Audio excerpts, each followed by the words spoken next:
നിങ്ങളൊരു പ്രവാസിയാണോ? നാട്ടിൽ വസ്തുവോ ഭൂമിയോ ഉള്ള പ്രവാസിയാണോ നിങ്ങൾ? എങ്കിൽ ഈ വീഡിയോ നിങ്ങൾക്കുള്ളതാണ്.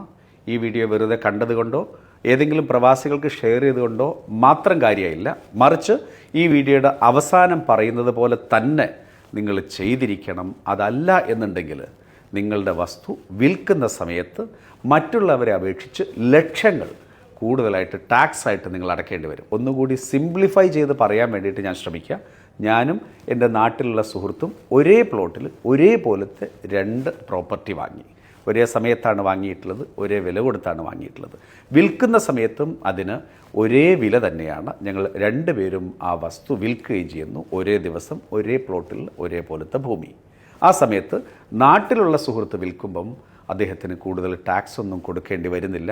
മറിച്ച് ഞാൻ അതുപോലെയുള്ള പ്രോപ്പർട്ടി വിൽക്കുന്ന സമയത്ത് ഞാൻ പ്രവാസി ആയതുകൊണ്ട് മാത്രം ലക്ഷങ്ങൾ കൂടുതൽ ടാക്സായി നൽകേണ്ടി വരുന്ന സാഹചര്യവും ഉണ്ടാകുന്നു.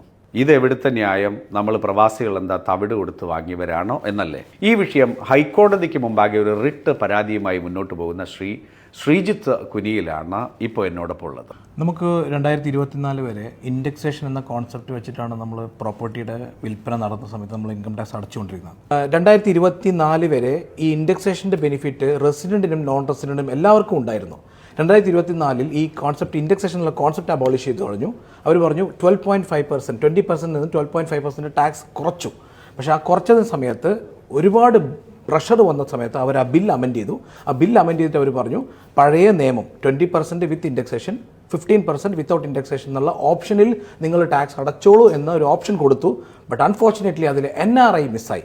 റെസിഡൻറ്റ് ഇൻഡിവിജ്വലിന് മാത്രമേ ഈ ബെനിഫിറ്റ് ഉള്ളൂ. അതായത് നമ്മൾ ഹൈക്കോടതിയിൽ റിട്ട് ഫയൽ ചെയ്തത് 2024 വരെ ഒരു NRIയും റെസിഡൻറ്റിനെയും എങ്ങനെയാണോ ട്രീറ്റ് ചെയ്തത്, 2024 ശേഷം ഇങ്ങനൊരു അമെൻമെൻറ്റ് വന്നു അതിലൊരു ബെനിഫിറ്റ് വരുമ്പം ആ ബെനിഫിറ്റ് NRIക്കും കൊടുക്കണം എന്നുള്ളതാണ് നമ്മുടെ ആർഗ്യുമെൻറ്റ്.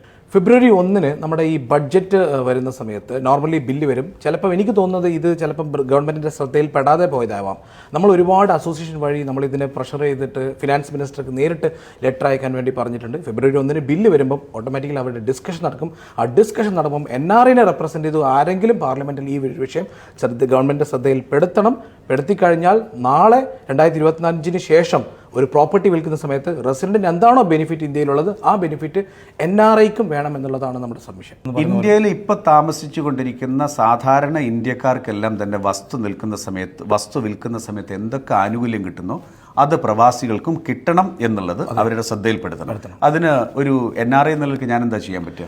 NRI വ്യക്തിപരമായിട്ട് നമുക്ക് വേണമെങ്കിൽ ഫിനാൻസ് മിനിസ്റ്റർക്ക് ഒരു ലെറ്റർ അയക്കാം. ഇല്ലെങ്കിൽ ഏതെങ്കിലും അസോസിയേഷനെ റെപ്രസെൻറ്റ് ചെയ്ത അസോസിയേഷൻ്റെ സെക്രട്ടറി പ്രസിഡന്റ് അവർക്കും, കാരണം ഒരു അസോസിയേഷൻ എന്ന് പറയുമ്പോൾ ഒരു 200 NRIനെ റെപ്രസെൻറ്റ് ചെയ്ത ഒരു അസോസിയേഷൻ, അവർക്ക് നേരിട്ട് വേണമെങ്കിൽ ഫിനാൻസ് മിനിസ്റ്റർക്ക് നേരിട്ട് ലെറ്റർ അയക്കാം. ശ്രീജിത്ത് പറഞ്ഞത് നിങ്ങൾക്ക് മനസ്സിലായിട്ടുണ്ടാവുമെന്ന് ഞാൻ വിശ്വസിക്കുന്നു. ഹൈക്കോടതിയിൽ ഇപ്പോൾ ഒരു റിട്ട് ഓൾറെഡി ഫയൽ ചെയ്ത് കഴിഞ്ഞിട്ടുണ്ട്.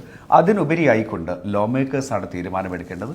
നമ്മളുടെ ഓരോ നാട്ടിലും ഓരോ രാഷ്ട്രീയ പാർട്ടിയിലും MP-മാരുണ്ട്, MLA-മാരുണ്ട്, നമുക്ക് കേന്ദ്രമന്ത്രിമാരുണ്ട്, സംസ്ഥാന മന്ത്രിമാരുണ്ട്. എല്ലാവരുടെയും ശ്രദ്ധയിൽ ഇത് പെടുത്തണം. അതോടൊപ്പം തന്നെ കേന്ദ്ര ധനമന്ത്രി നിർമ്മല സീതാരാമൻ ബജറ്റ് അവതരിപ്പിക്കാൻ പോവുകയാണ്.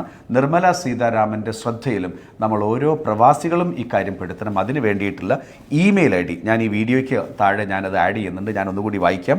appointment.fm@gov.in. ഈ വീഡിയോയുടെ കൂടെ തന്നെ ഞാൻ ഒരു ഇമെയിൽ ID ആഡ് ചെയ്യുന്നുണ്ട്.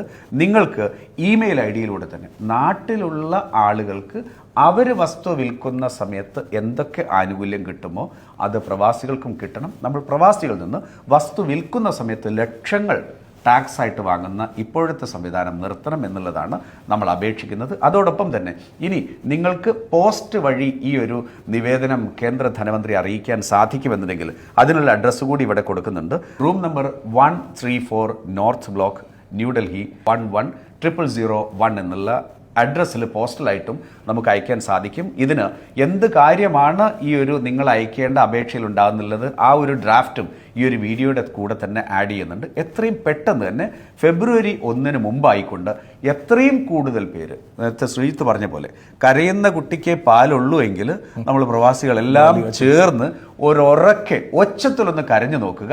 കാരണം പണമുള്ള പ്രവാസികൾ 1 കോടിയുടെയും 2 കോടിയുടെയും 5 കോടിയുടെയൊക്കെ വസ്തു വിൽക്കുന്ന സമയത്ത് എത്രമാത്രം എമൗണ്ട് ആണ് അറിയാതെ 2024 തൊട്ടിട്ട് ബജറ്റ് വന്നതിന് ശേഷം മാത്രം നമ്മുടെ തലയിൽ വന്ന് വീഴുന്നിട്ടുള്ള ഒരു ടാക്സ് ആണ്. എത്രയും പെട്ടെന്ന് അത് ഒഴിവാക്കിയിട്ടില്ലെങ്കിൽ അത് സ്ഥിരമായിട്ട് നമ്മളുടെ വരും തലമുറ പോലും പ്രവാസികളുടെ ടാക്സ് അടക്കേണ്ടി വരും. ഇത് ഏതെങ്കിലും ഗവൺമെന്റിനെതിരെയുള്ള ഒരു മൂവ്മെന്റോ അതല്ലാന്നുണ്ടെങ്കിൽ ഏതെങ്കിലും രാഷ്ട്രീയമായിട്ട് പൊളിറ്റിക്കലായിട്ടോ ഒന്നുമില്ല.